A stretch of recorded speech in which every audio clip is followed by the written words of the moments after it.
Long ago, near a quiet village surrounded by tall trees, lived a young girl named Mira. Mira loved stories. She loved questions. And most of all, she loved truth. But there was one story that made even Mira feel uneasy. People talked about a spirit called Nira. They said she walked in the forest after sunset. They said she followed lonely travelers. Some said she was dangerous. Others said she only watched and whispered. No one really knew.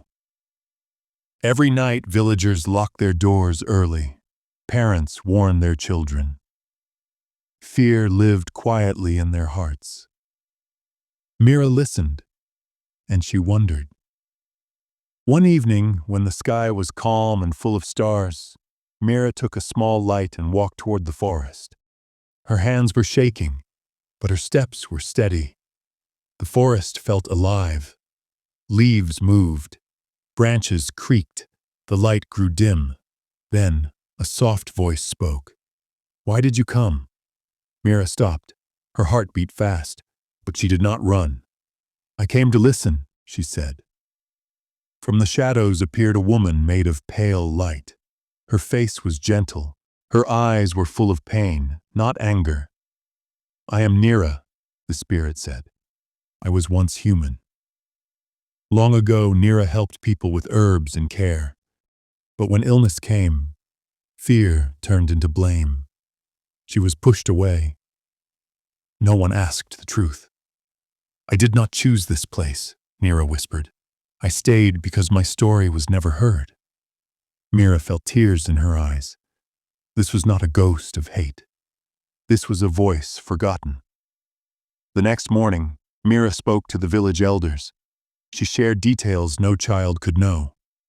Slowly, faces changed. Memories returned.